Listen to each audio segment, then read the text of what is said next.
വിവാഹത്തിന് വളരെ അനുകൂലമായ സമയമാണ്. പ്രധാനമായിട്ടും ഒന്ന് ഭൂമിലാഭം, ഗൃഹലാഭം എന്നിവ ഉണ്ടാകുന്നു. നിങ്ങളുടെ ഒരു ഉപജീവന മാർഗത്തിന് അനുകൂലമായ നല്ല തൊഴിലിടങ്ങൾ നിങ്ങൾക്ക് ലഭിക്കുന്ന ഒരു കാലഘട്ടമാണ്. നിങ്ങളറിയാതെ നിങ്ങൾക്ക് നിരവധി പാരകൾ വരുന്ന ഒരു സമയമാണ്. അതുകൊണ്ട് കുടുംബ ബന്ധങ്ങൾ നിലനിർത്തുവാൻ നമ്മൾ മാക്സിമം ശ്രമിക്കുക.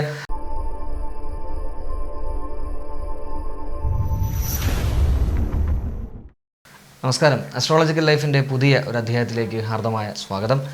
ഞാൻ അമൽ സനാതനം. നമ്മൾ 27 നക്ഷത്ര ജാതരായിട്ടുള്ള വ്യക്തികളുടെ 2026 വിഷു വർഷ ഫലങ്ങളെക്കുറിച്ചിട്ടാണ് പറഞ്ഞുകൊണ്ടിരുന്നത്. അവസാനമായിട്ട് നമ്മൾ പറഞ്ഞു നിർത്തിയത് തിരുവാതിര നക്ഷത്ര ജാതരായിട്ടുള്ള വ്യക്തികൾക്ക് ഈ വിഷു വർഷക്കാലം എപ്രകാരമാണെന്നുള്ളതിനെ കുറിച്ചിട്ടാണ്. ഇന്നത്തെ അധ്യായത്തിൽ പുണർത നക്ഷത്ര ജാതരായിട്ടുള്ള വ്യക്തികൾക്ക് ഈ വിഷു വർഷക്കാലം എപ്രകാരം എന്നുള്ളതിനെ കുറിച്ചാണ് നമ്മൾ മനസ്സിലാക്കുവാനായിട്ട് പോകുന്നത്. പുണർത നക്ഷത്രത്തിനെ സംബന്ധിച്ച് പ്രധാനമായിട്ടും ഒന്ന് ഭൂമിലാഭം, ഗൃഹലാഭം എന്നിവ ഉണ്ടാകുന്നു. കുടുംബജീവിതത്തിൽ ചെറിയ അസ്വസ്ഥതകൾ വരുവാൻ സാധ്യതയുണ്ട്. പുതിയ പ്രണയബന്ധങ്ങൾ ഉണ്ടാകുക. ജോലി കാര്യങ്ങളിൽ ശ്രദ്ധ കേന്ദ്രീകരിക്കേണ്ട സമയമാണ്. വിവാഹത്തിന് അനുകൂലമായ സമയം. കച്ചവടത്തിൽ ആദ്യത്തെ 4 മാസക്കാലം ഗുണകരവും അതിനുശേഷം ചെറിയ പ്രോബ്ലംസൊക്കെ വരുവാൻ സാധ്യതയുണ്ട്.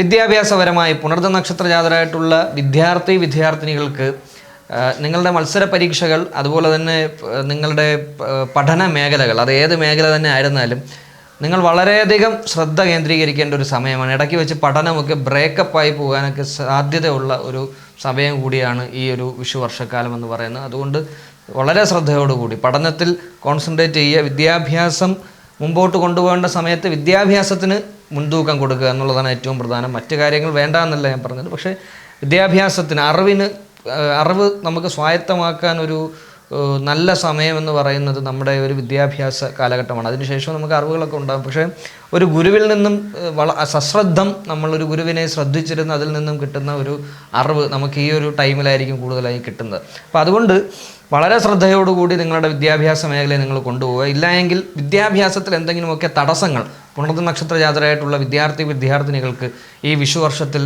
കടന്നു വരുവാൻ സാധ്യതയുണ്ട്. കുടുംബപരമായി, കുടുംബത്തിൽ ഞാൻ ആദ്യം സൂചിപ്പിച്ചതുപോലെ തന്നെ കുടുംബത്തിൽ ചെറിയ അസ്വസ്ഥതകൾ എന്ന് പറഞ്ഞാൽ ബന്ധുക്കൾ തമ്മിൽ അങ്ങോട്ടും ഇങ്ങോട്ടുമൊക്കെ ഭൂമി സംബന്ധമായോ അതുമല്ലെന്നുണ്ടെങ്കിൽ ഏതെങ്കിലും ഒരു മംഗളകർമ്മം നടക്കാൻ പോകുന്ന ഒരു മംഗളകർമ്മവുമായി ബന്ധപ്പെട്ട് തർക്കങ്ങളിലൂടെയൊക്കെ പ്രശ്നങ്ങൾ, അസ്വസ്ഥതകൾ ഉണ്ടാകുവാൻ സാധ്യതയുണ്ട്. അതൊക്കെ വളരെ ശ്രദ്ധിക്കണം. നമ്മുടെ ഒരു ഫാമിലിക്കകത്ത് ഒരു നല്ല കാര്യം നടക്കാൻ പോകുമ്പോൾ എല്ലാവരും ഒരൊറ്റ കൂട്ടായ്മയോടുകൂടി നിന്ന് പോകണമെന്നുള്ളതാണ് ഏറ്റവും പ്രധാനപ്പെട്ട കാര്യം. അത് നിങ്ങൾ തന്നെയാണ് ശ്രദ്ധിക്കേണ്ടത്. ആ ഒരൊറ്റ കാരണം കൊണ്ട് ഒരു കാരണവശാലും ഒരു മംഗളകർമ്മത്തിന് തടസ്സം ഉണ്ടാക്കരുത് എന്നുകൂടി നമ്മൾ മനസ്സിലാക്കുക. അതുകൊണ്ട് കുടുംബ ബന്ധങ്ങൾ നിലനിർത്തുവാൻ നമ്മൾ മാക്സിമം ശ്രമിക്കുക. ഒരാൾ പറയുന്നത് തെറ്റാണ് എന്ന് നമുക്ക് അറിയാമെന്നുണ്ടെങ്കിൽ തന്നെയും ആ മംഗളകർമ്മം കഴിയുന്നത് വരെയെങ്കിലും നമ്മളൊന്ന് സൈലൻ്റായി നിൽക്കുക എന്നുള്ളതാണ്. ഈ 2 കൈയും കൂട്ടിയടിച്ചാലേ ശബ്ദം കേൾക്കുള്ളൂ എന്ന് പറഞ്ഞതുപോലെയാണ്. നമ്മളൊന്ന് അല്പം താഴ്ന്നൊരു സംയമനം പാലിച്ച് നിന്നാൽ വളരെ ഗുണകരമായിരിക്കും. തൊഴിൽ സംബന്ധമായിട്ട്, ഈ ജോലി സംബന്ധമായിട്ടുള്ള കാര്യങ്ങളിൽ പുണർത നക്ഷത്ര ജാതരായിട്ടുള്ള വ്യക്തികൾ ഈ വിഷു വർഷം വളരെയധികം ശ്രദ്ധിക്കണം. കാരണം നിങ്ങളുടെ തൊഴിൽ മേഖലകളിൽ നിങ്ങളറിയാതെ നിങ്ങൾക്ക് നിരവധി പാരകൾ വരുന്ന ഒരു സമയമാണ് ഈ വിഷു വർഷം എന്ന് പറയുന്നത്. കാരണം അതിപ്പോൾ പ്രൈവറ്റ് മേഖല ആയിക്കൊള്ളട്ടെ, അതുമല്ല എന്നുണ്ടെങ്കിൽ നമ്മുടെ സർക്കാർ മേഖല ആയിക്കൊള്ളട്ടെ, ഏത് മേഖലയിൽ വർക്ക് ചെയ്യുന്നവരായിരുന്നാലും, സെൽഫ് എംപ്ലോയീസ് ആയിരുന്നാലും ശരി തന്നെ, അത്തരത്തിൽ നിങ്ങളറിയാതെ നിങ്ങളിലേക്ക് കുറച്ച് പാരകൾ കടന്നു വരുന്ന സാഹചര്യം. ചിലപ്പോൾ നിങ്ങളെ കൂടെ നിന്നവരാകാം, അതുമല്ലെങ്കിൽ നിങ്ങളെ സശ്രദ്ധം വീക്ഷിക്കുന്ന ചിലർ നിങ്ങൾക്ക് ചുറ്റുമുണ്ട് എന്ന് നിങ്ങൾ മനസ്സിലാക്കുക. അതൊക്കെ പിന്നീട് ഒരു ദോഷകരമായിട്ടുള്ള അനുഭവമായി നിങ്ങൾക്കുണ്ടാകാൻ സാധ്യതയുണ്ട്. എന്നാൽ ഉദ്യോഗാർത്ഥികളായിട്ടുള്ള, തൊഴിൽ അന്വേഷകരായിട്ടുള്ള പുണർത നക്ഷത്ര ജാതർക്ക് നിങ്ങൾ പ്രതീക്ഷിക്കുന്നത് പോലെ നല്ല ഇടങ്ങളിൽ ജോലി ലഭിക്കാൻ, അതായത് പ്രത്യേകിച്ചും സ്വന്തം സ്ഥലം വിട്ട് മറ്റൊരു സ്ഥലത്ത് നിങ്ങൾ ജോലിക്ക് അന്വേഷിക്കുന്നവരാണെന്നുണ്ടെങ്കിൽ തീർച്ചയായിട്ടും നിങ്ങളുടെ ഒരു ഉപജീവന മാർഗത്തിന് അനുകൂലമായ നല്ല തൊഴിലിടങ്ങൾ നിങ്ങൾക്ക് ലഭിക്കുന്ന ഒരു കാലഘട്ടമാണ് ഈ വിഷു വർഷം എന്ന് പറയുന്നത്. വിവാഹ സംബന്ധമായിട്ട് ആദ്യമേ ഞാൻ സൂചിപ്പിച്ചതാണ്, വിവാഹത്തിന് വളരെ അനുകൂലമായ സമയമാണ്. അത് പുരുഷന്മാരായിരുന്നാലും സ്ത്രീ ജനങ്ങളായിരുന്നാലും വിവാഹത്തിന് വളരെ അനുകൂലമായ സമയമാണ് ഈ വിഷു വർഷക്കാലം പുണർദത്തിനെ സംബന്ധിച്ച്. ഏറ്റവും ഗുണകരമായ സമയമെന്ന് പറയുന്നത് ചിങ്ങമാസമാണ്. അത് കഴിഞ്ഞാൽ പിന്നെ അടുത്ത് വരുന്നത് വൃശ്ചിക മാസത്തിന് ശേഷമാണ് നല്ല സമയം വരുന്നത് പുണർദ നക്ഷത്രത്തിന്. അതുകൂടി ഒന്ന് ശ്രദ്ധിക്കുക. പ്രണയ സംബന്ധമായിട്ട് പുതിയ പ്രണയങ്ങൾ, പുതിയ പ്രണയബന്ധങ്ങൾ ഒക്കെ ഉണ്ടാകുന്ന ഒരു കാലമാണ് പുണർദത്തിനെ സംബന്ധിച്ച് ഈ ഒരു കാലയളവെന്ന് പറയുന്നത്.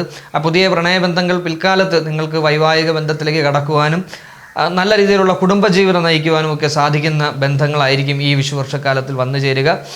വ്യാവസായിക സംബന്ധമായിട്ട് എന്ത് തരത്തിലുള്ള വ്യവസായം നിങ്ങൾ ചെയ്യാൻ പുതിയതായിട്ട് തുടങ്ങാൻ ഉദ്ദേശിക്കുന്നവരാണെന്നുണ്ടെങ്കിൽ അതിന് മുൻകൂറായിട്ട് നിങ്ങളുടെ നിലവിലത്തെ സമയം, ഗ്രഹനിലാടിസ്ഥാനത്തിലുള്ള സമയമാണ് ഞാൻ പറയുന്നത്. പുണർദ നക്ഷത്രത്തിൻ്റെ ടോട്ടലി ഉള്ള കാര്യമല്ല ഞാൻ പറയുന്നത്.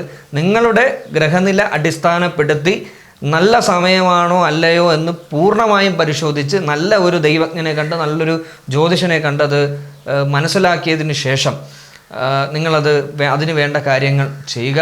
കഴിവതും ഒരു വളരെ എക്സ്പീരിയൻസ്ഡ് ആയിട്ടുള്ള, നല്ല പ്രായമുള്ള, നല്ല ജ്ഞാനമുള്ള വ്യക്തികളോട്, ഗുരുക്കന്മാരായിട്ടുള്ള ജ്യോതിഷന്മാരുണ്ട്, മഹാജ്ഞാനികളായിട്ടുള്ളവരുണ്ട്. അങ്ങനെ ഒരാളെ നിങ്ങൾ കണ്ടെത്തി അവരുമായി ഒന്ന് കണക്റ്റപ്പ് ചെയ്യുന്നത് നല്ലതായിരിക്കും. കാരണം അത് നിങ്ങളുടെ ആ പരിസരത്തുള്ളവർ തന്നെയായിട്ട് ഉള്ള ജ്യോത്സ്യന്മാരാണെങ്കിൽ കുറേ കൂടെ നല്ലതായിരിക്കും. അതിൻ്റെ റീസൺ എന്ന് പറയാൻ, ഞാനത് പറയാനുള്ള കാരണം, പുണർദ നക്ഷത്രത്തിന് നിലവിൽ ഈ പിതൃസംബന്ധമായിട്ടുള്ള കുറച്ച് അഭാവങ്ങൾ ഉണ്ടാകാനുള്ള സാധ്യതയുണ്ട്. നിങ്ങളുടെ പിതൃകാരകൻ അല്ലെങ്കിൽ പിതൃകാരകൻ ആരാണ് എന്ന് ഗ്രഹനില നോക്കിയാൽ നിങ്ങൾക്ക് മനസ്സിലാവും. അപ്പോൾ ആ പിതൃകാരകനായിട്ടുള്ള ഭാവം, ആ ഈശ്വരീയ ഭാവം നിങ്ങളുടെ കൂടെ പൂർണ്ണമായും സഹകരിക്കുന്നുണ്ടോ എന്നുള്ളത് നിങ്ങൾ മനസ്സിലാക്കുക.